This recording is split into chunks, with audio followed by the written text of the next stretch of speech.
They went after our 5,000 students at our event there of high school and college kids. And look, I get attacked all the time. People say false things. I'm a public figure. But when you go after 16 and 17-year-olds that travel from across the country that then have to live for the rest of their life with a shadow over them because someone at ABC says that they might be linked to neo-Nazis. But look, what did it take for us to get to the point of an apology? We had to threaten a lawsuit, Jesse. And by the way, we're still entertaining it. Sonny Hostin just had a total emotional meltdown, like a signal drop in the middle of a thunderstorm. Gone. After Charlie Kirk and Joe Rogan shredded her ego live, she didn't just tear up, she practically unraveled. The tears were real. The confusion, obvious. This moment was so wild it made daytime drama look subtle. But what exactly hit her so hard that she looked frozen in regret? Brace yourself, because this verbal takedown was so fierce, even her teleprompter would have cried for help. You won't believe how intense it really got. Charlie Kirk didn't hold back. He came in swinging with truth so sharp it cut through the camera lens. These weren't just basic facts. These were verbal grenades thrown straight at the image Sonny had built around herself. He laid bare the quiet truth that no one in her circle wants to admit. That millionaire media elites love preaching to hardworking people they don't actually relate to anymore. He called out the exact game Sonny plays to stay relevant while drowning out anyone who disagrees. While Sonny scrambled for a comeback, social media exploded like a spark in dry grass. Clips of Kirk's takedown started spreading fast, not just because of what he said, but because of how brutally it exposed the massive gap between elite TV voices and everyday Americans. And the nerve of this woman to whom the country has given so much to try to dump on people who didn't go to college. Look at you. Look at your achievements. How do you like the so-called uneducated now, Sonny? Yeah, and again, by the way, rarely do you get the answer to a question in the question. And her whole question is exactly why there was a rebellion against them. Yes. Listen, just because you didn't go to college doesn't mean you're stupid, and it doesn't mean that you don't have wisdom. I always differentiate between knowledge and wisdom. You can go to college and get a bunch of irrelevant facts about how men can allegedly give birth or whatever they teach. I mean, or about North African lesbian poetry. Okay, that's fine, I guess. Her face gave it away. First a raised eyebrow, then a fake little laugh that couldn't hide the storm brewing underneath. But as Kirk's words kept echoing and spreading across social media and TV screens, the tension only grew stronger with every passing second. And then came the knockout blow. No soft delivery, no sugarcoating, just raw, direct truth. Joe Rogan, without even stepping onto the set, shattered whatever defense Sonny had left with a single, unfiltered swipe. Rogan didn't come armed with graphs. He came armed with sarcasm. He didn't rattle off statistics. He threw down blunt reality. And the way he called out the absurdity of mainstream pundits made Sonny's whole segment look like a comedy sketch gone wrong. He asked how someone could spend years talking down to viewers and still act shocked when people started laughing back. It wasn't just an insult, it was a cultural sentence handed down in real time. As Sonny tried to keep her composure, the cameras caught everything. Her fingers twitched, her speech stumbled. She looked to her co-hosts with wide eyes, silently pleading for backup. But none came. No one could shield her from the tidal wave crashing down. And the studio audience? The same one that usually claps at anything said around that table? They sat frozen, some even visibly confused, caught between cheering and watching a moment they knew was spiraling into history. This wasn't a bad segment. It was a full-on collapse. Years of carefully constructed credibility, emotional monologues, and outrage-fueled rants were crumbling live in front of the world. Charlie's attack was methodical. Facts, data, precision. Rogan's was brutal, mockery, tone, rhythm. And together, they didn't just challenge her. They tore apart the fantasy that she had any grip on the conversation. The culture shift between right and left authoritarianism, and now people don't recognize that if you just stopped looking at it in terms of red and blue, look at the actions, whether it's war, suppression of free speech, pharmacological interventions that are mandatory, right. whatever it is, that used to all be associated with the authoritative right, the authoritarian right, and now those things are being embraced by the left. And I just think it's just an ideology thing, and I think we get confused and we think we're on the right side, we're on the right side. And if it's our side that's saying this, for sure that's the right thing to do. And no one's critically thinking about this. Joe Rogan is the gateway drug for young men that thought they were Democrats to become MAGA. Joe Rogan is the bridge. And on that bridge, they'll see RFK. They'll see Elon Musk. Sunny's desperate attempt to twist the moment into just another panel debate failed before it even began. Her talking points sounded old, stiff, and totally disconnected from the brutal truth that had just been broadcast across the country. Within minutes, people were flooding the internet with comparison clips. Her smug confidence from past episodes stacked next to her visible unease now. The comments rolled in fast and furious. She finally got exposed, and now she knows how it feels to be on the other side. One meme exploded across social media showing Kirk and Rogan as a knockout duo. The caption screamed, "When facts meet mockery, and both land perfectly." The online crowd had made up its mind, and Sunny wasn't on the winning team. Back at the table, she forced a smile, but it was obvious. This wasn't her usual crowd response. The applause sign flickered, but the clapping? Weak, scattered, unsure. Like no one knew if they were supposed to cheer or just stay quiet. She glanced downward, then around, then off camera like she was hoping for someone, anyone, to rescue her. But this wasn't taped. This was real, raw, and live. And there was no editing button for the emotional freefall playing out on national television. The producers mumbled urgently in her ear. But what could they possibly say? The unraveling had already begun, and the image she had built, so confident, so righteous, was being shattered in front of the entire country. Charlie Kirk's words echoed through every corner of the internet. Threads, clips, reaction videos. It was everywhere. And the people weren't just watching, they were rewatching, analyzing, and celebrating what many were calling the most unexpected political slap of the year. At the same time, Joe Rogan's takedown took on a life of its own. It wasn't just the content, it was the calm, the smirk, the effortless dismantling of everything Sunny's elitist attitude stood for. And his fan base, massive, loyal, and lightning fast, didn't just laugh. They shared, they clipped, and they plastered the segment with emojis, reaction GIFs, and headlines like, "The View gets vaporized," the harshest part of all. Rogan never even had to say her name. Charlie Kirk's the founder and CEO of Turning Point USA and the author of the new book, The College Scam. So, Charlie, do you accept The View's apology? I mean, regardless of whether or not I accept it, the question is, do our students accept it? That's really what's at heart here. Well, it is the show that people love to hate. Yes, that's true. That's true. They get so much hate watching viral clips of them saying ridiculous things. I mean, Yeah. it is a rabies-infested henhouse. Every single jab hit the mark, because everything Rogan described was exactly what Sunny had just shown.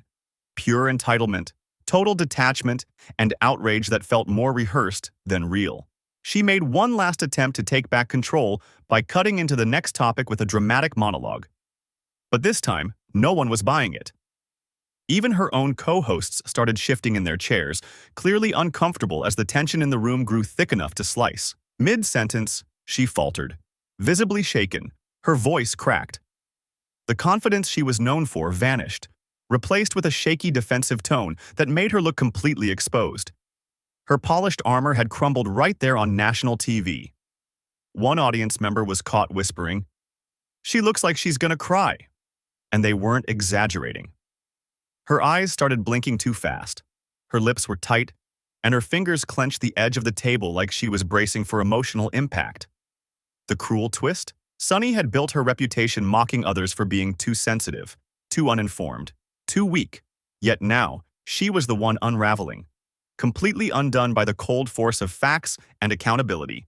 And then, just like wildfire, the hashtag took off. # Sunny Breakdown. What started as a few snarky posts turned into a full-blown social media explosion across Twitter, TikTok, Instagram, and YouTube. Her meltdown wasn't just a TV moment. It had become a viral sensation. Sunny Hostin gets exposed on live TV. Rogan and Kirk end The View's delusion. When reality finally walks into the studio, these weren't just video titles, they were internet verdicts, stamped and shared thousands of times. Even people who had never watched The View before suddenly tuned in.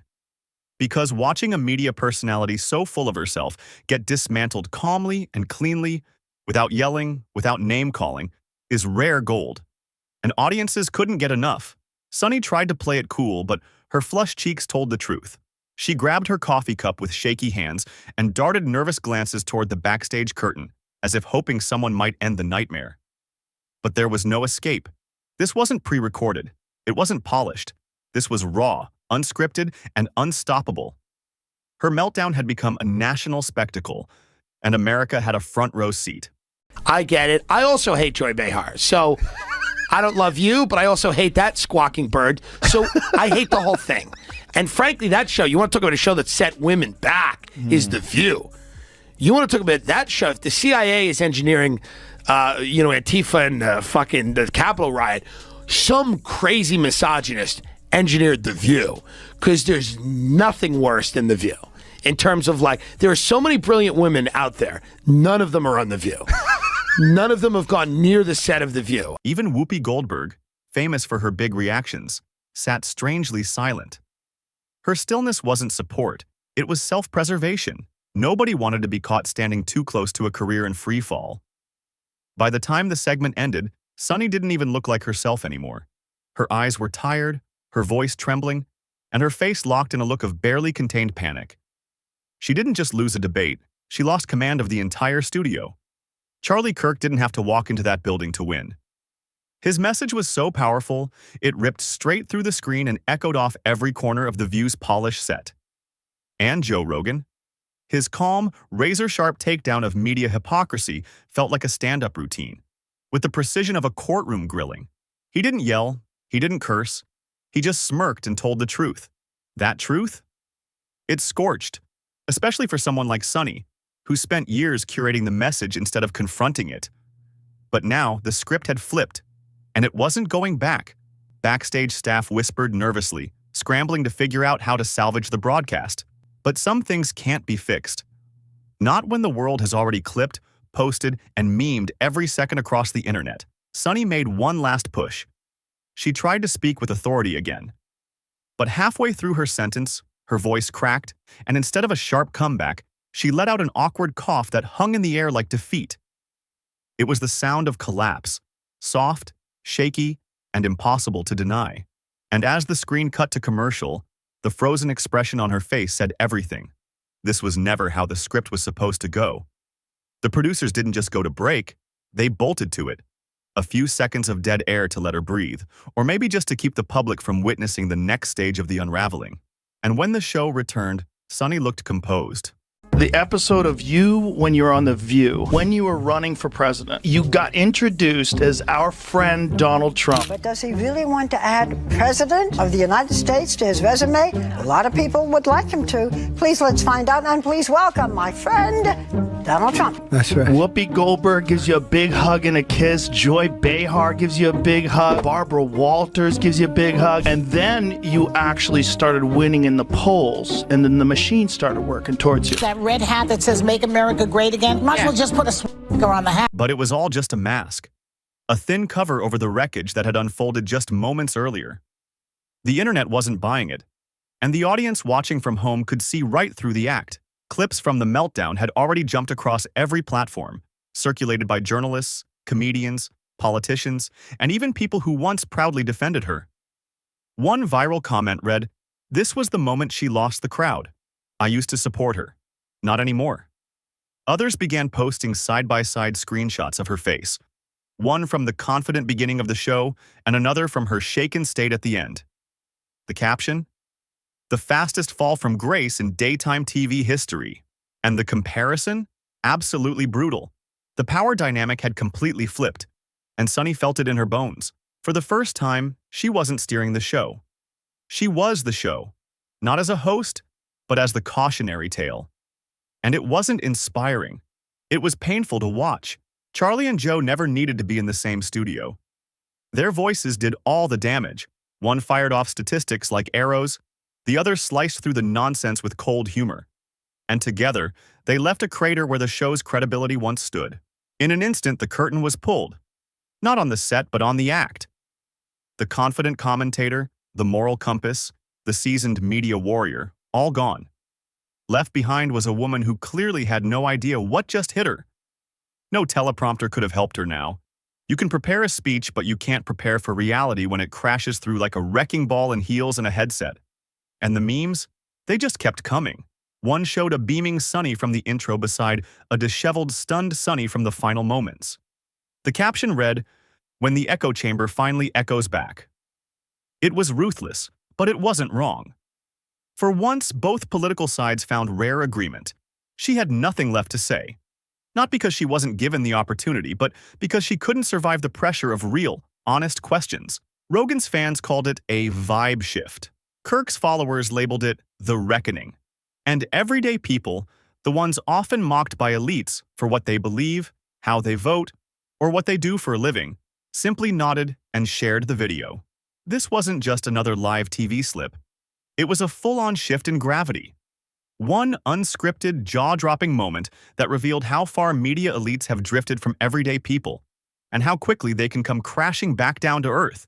Talking to some of the best lawyers out there that are experts in this, and as you know, these things can be very complicated. There's a lot of facts and circumstances around it, but we're not going to let this go, because you should not be able to smear 5,000 high school and college kids and then just be able to walk away with it. And the reason they felt they needed to do that, Jesse, is because if they told their audience the truth, that when gas is the most expensive it's been, flights are super expensive, that 5,000 kids decided to spend a weekend in summer traveling across the country to go hear from conservative speakers, maybe the audience of The View would think twice about all of their ideas. That's why they felt so compelled to try to smear our wonderful summit this last weekend. Yeah. Even the applause at the end didn't feel real. It was thin, delayed, and full of tension. Everyone in the room knew they had just witnessed something historic, but weren't sure if they should clap or duck for cover. Sonny's final expression said more than any closing line ever could. She wasn't furious. She was frozen.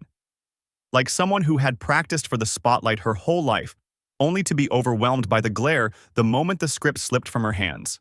Her co-hosts fumbled to change the subject, to bring back some normalcy, but nothing worked. Every attempt to move forward fell flat, drowned out by the weight of what had just happened. It was like trying to steer a ship that had already hit the ocean floor. By the time the show signed off, the internet had erupted into chaos. Headlines started pouring in from all corners. Sonny Hostin shattered on air. Charlie Kirk and Joe Rogan break the daytime illusion. The View's worst day yet. Former defenders weren't just quiet. They were turning. Comments, "Maybe she needed this." And that's what happens when you talk at people instead of with them. We're everywhere. Brutal, but impossible to argue with. Joe Rogan didn't need a standing ovation. He delivered impact. Charlie Kirk didn't need a live set. He delivered truth. Together, they didn't just win a debate. They exposed the fantasy world the media had been clinging to for far too long. Sonny's breakdown didn't happen in screams. It happened in silence, in the tiny cracks that formed with every unanswered point and every fumbled comeback. And that quiet kind of unraveling? It hits harder because there's nothing to drown it out. What the world saw that day was a collapse, not just of a person, but of the power she thought she had. Her control, her credibility, and her confidence all slipped away, live, unedited, and irreversible. As replays of the episode flooded digital platforms, people weren't watching for fun. They were watching to understand how it all fell apart.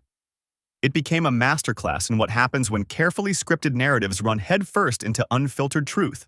Sure, she might show up the next day. She might even try to laugh it off. But that trembling voice, that frozen stare, that moment of pure disbelief, that's now etched into her legacy forever. You can't delete a viral collapse. You can't unring the bell once it's sounded. And no spotlight is bright enough to cover the shadows your own words leave behind. So as the show faded to black, so did the illusion of control. And what stood in its place was something far more real. The fall of Sonny's unchecked authority, and the beginning of a long, unescapable reckoning. And that was the day Sonny Hostin didn't explode. She imploded. Not with drama, but with silence, unease, and the terrifying truth that the audience wasn't with her anymore.